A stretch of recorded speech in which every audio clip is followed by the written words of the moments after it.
नमस्कार मित्रों, आप सभी का धर्म विज्ञान चैनल पर स्वागत है। मित्रों, आज हम बात करेंगे कि कुंडली में ग्रहों की किन स्थिति की वजह से मैरिज होने में विलंब होता है और किन वजह से मैरिज के बाद भी घर गृहस्थी में सुख नहीं मिलता है या सुख में अपूर्णता रहती है।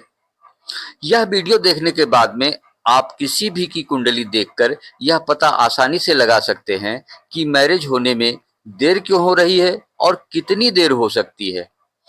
मित्रों, इस चर्चा को आगे बढ़ाने के पहले आप सभी से विनम्र निवेदन है कि अगर पहली बार धर्म विज्ञान चैनल पर आए हैं तो इसे सब्सक्राइब जरूर कर लें ताकि आगे आने वाली सभी ज्ञानवर्धक वीडियो आपको सबसे पहले मिले। और हाँ, अगर आपको लगे कि यह वीडियो ज्ञानवर्धक है तो इसे लाइक और शेयर अवश्य करें। आइए मित्रों, अब चर्चा को आगे बढ़ाते हैं। पूरी वीडियो हमें कायदे से समझ में आए, पूरा ज्ञान सही से हमें मिले, इसके लिए हमें कुछ एक बातों का ध्यान रखना पड़ेगा। कुछ एक सूत्र को पहले समझना जरूरी है। नंबर एक, शुक्र एक सौम्य और नाजुक ग्रह है। बुध को छोड़कर बुध को छोड़कर अगर इसके साथ कोई और ग्रह आकर बैठ जाए, वो चाहे क्रूर ग्रह हो या पापी ग्रह हो, तो इसकी जो है सौम्यता नष्ट हो जाती है, अर्थात इसके परिणाम में, शुभ परिणाम में न्यूनता आ जाती है। वहीं पर स्त्री की कुंडली में उसका शुक्र उसका पति होता है और पुरुष की कुंडली में उसका शुक्र उसकी पत्नी होती है। लेकिन जब शुक्र ग्रह का उपाय करते हैं तो स्त्री की कुंडली में बृहस्पति से उसका उपाय करते हैं और पुरुष की कुंडली में शुक्र ग्रह को मजबूत करते हैं। तब आइए अब समझते हैं कि आखिर शादी लेट क्यों होती है। अगर शुक्र ग्रह के पीछे, एक भाव पीछे या दो भाव पीछे कोई पाप ग्रह या कोई क्रूर ग्रह बैठा हो तो जातक की शादी लेट होती है। अब यह कितनी लेट होगी, ये देखना पड़ता है कि जो पाप ग्रह बैठे हैं या क्रूर ग्रह बैठे हैं वो कौन से हैं।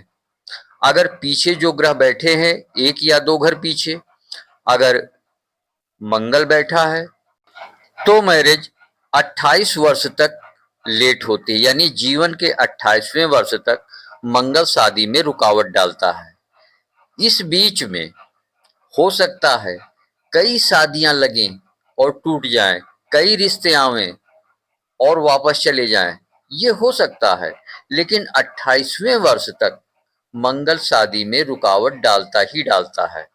इसके अतिरिक्त अगर शनि बैठा हो तो शनि जीवन के 36वें वर्ष तक शादी में रुकावट डालता ही डालता है। इस बीच में ये भी हो सकता है कि कई रिश्ते आकर टूट जाएं या छूट जाएं। वहीं पर अगर केतु बैठा है तो यह जीवन के 48वें वर्ष तक शादी लेट कराता है और अगर राहु बैठा है तो यह जीवन के 42वें वर्ष तक शादी लेट कराता है। सबसे ज्यादा जो लेट कराने वाला ग्रह है वो केतु है। यहाँ पर एक बात और ध्यान रखनी चाहिए कि अगर बृहस्पति की दृष्टि शुक्र पर पड़ रही हो या बृहस्पति की दृष्टि उन क्रूर ग्रहों या पाप ग्रहों पर पड़ रही हो जो शादी लेट कराने के कारक हैं, ऐसी अवस्था में शादी जल्दी भी हो सकती है। ये बृहस्पति की दृष्टि का प्रभाव है। ये तो हुआ शादी लेट क्यों हो रही है, यह वजह जानने की। अब यहाँ पर हम जानने की कोशिश करते हैं कि शादी के बाद घर गृहस्थी का सुख कैसा होगा। अगर शुक्र से एक या दो घर आगे कोई पाप ग्रह या कोई क्रूर ग्रह बैठ जाएं, वो चाहे एक हो या कई ग्रह हों, वहां पर शादी के बाद सुख में कमी आ जाती है।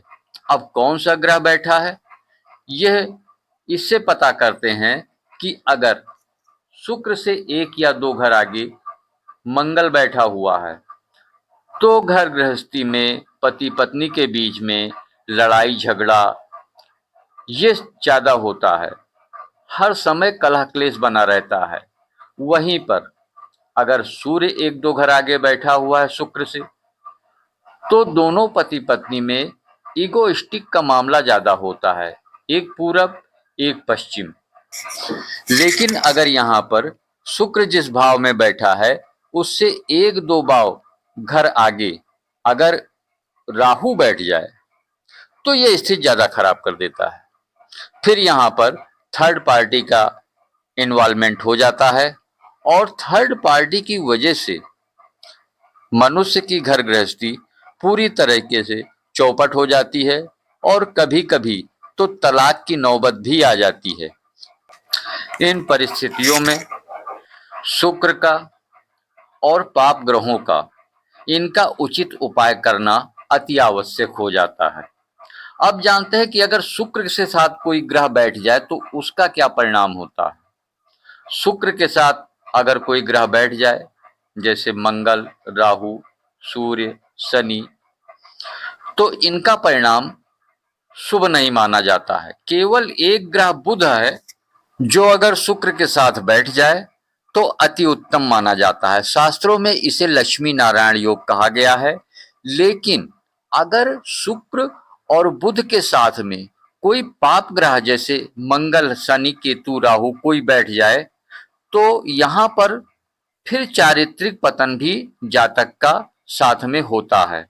वो धन तो बहुत कमाता है लेकिन चरित्र का पतन हो जाता है। अगर मंगल शुक्र के साथ में है तो ऐसे लोगों के मल्टीपल अफेयर एक के बाद एक जुड़ते रहते हैं और टूटते रहते हैं।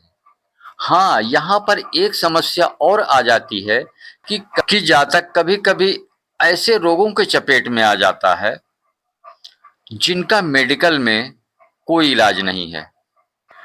यदि शुक्र के साथ मंगल बैठा हो या राहु बैठ जाए, ऐसी अवस्था में जातक का दूसरा विवाह भी कभी कभी होते देखा गया है। परंतु जहां तक मेरा अनुभव है कि जातक का दो विवाह होता ही होता है अगर ऐसे योग होते हैं। ऐसी अवस्था में किसी अच्छे विद्वान आचार्य से अपनी कुंडली का विश्लेषण कराना चाहिए और उसका निदान प्राप्त करना चाहिए। हमारे व्हाट्सएप नंबर पर डीओबी भेजकर भी इसका निराकरण प्राप्त किया जा सकता है। उसका शुल्क देय होगा।